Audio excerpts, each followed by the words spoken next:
तो जनाब अब बात मशहूर लेखक सलीम खान की। सलीम खान का बचपन बीता इंदौर में।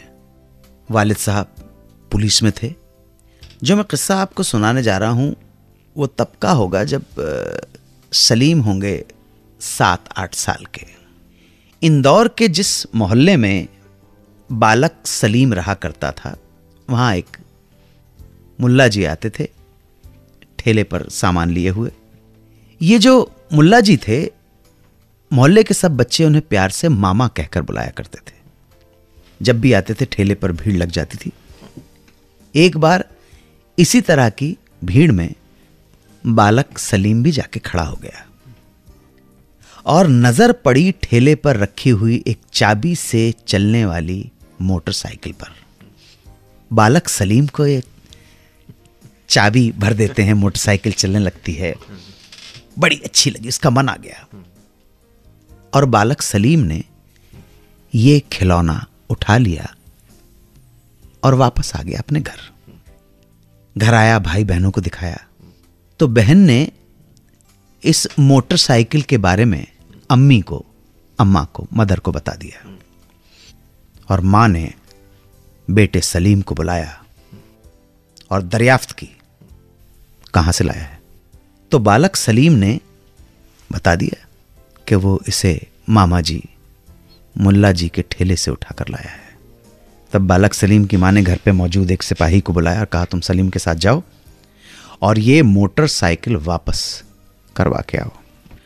और ध्यान रहे जब ये वापस कर रहा है तो इसे मुल्ला जी से, वो मामा जी से माफी मांगनी होगी और ये कबूल करना पड़ेगा कि उससे गलती हुई है और उसने ये मोटरसाइकिल उनके ठेले से चुराई है।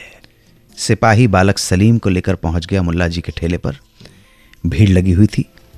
उन सब लोगों के सामने जब सिपाही ने कहा कि लो वापस करो ये खिलौना और अम्मा ने कहा है वो बोलो, तब बालक सलीम ने डरते और झिझकते हुए, हिचकते हुए, नजरें झुकाते हुए, मोटरसाइकिल वापस देते हुए मुल्ला जी से कहा मामा जी माफ करना, मैंने गलती से इसे ठेले से उठा लिया था।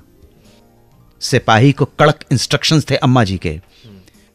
उसने कहा बात को पलटो मत, जो माता जी ने कहा है वो बोलो और सबके सामने बोलो कि तुमने चोरी की है।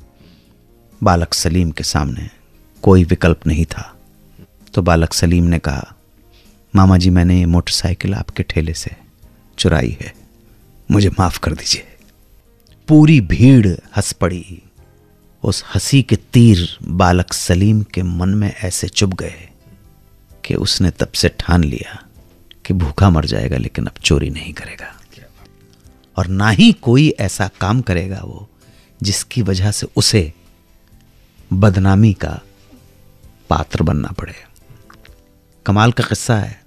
ऐसे ही किस्से तो इंस्पायर करते हैं और उस दौर की माओं को सलाम, ना सिर्फ सलीम खान की मदर को सलाम, उस दौर की वो पूरी ब्रीड की माओं को सलाम जो अपने बच्चों को कभी किसी गलत काम और गलत रास्ते पर नहीं भेजती थी। कैसे अमिताभ बच्चन को करियर का टर्निंग पॉइंट वाला रोल मिल गया जिसे बहुत सारे फेमस स्टार्स ने रिफ्यूज कर दिया था।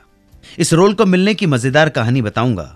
आप सुनते रहें सुहाना सफर विद अन्नू कपूर, सिर्फ 92.7 बिग एफएम पर। जावेद साहब के जन्मदिन पर आप सुन रहे हैं उनके जीवन के कुछ दिलचस्प किस्से। सुहाना सफर विद अन्नू कपूर, सिर्फ 92.7 बिग एफएम पर।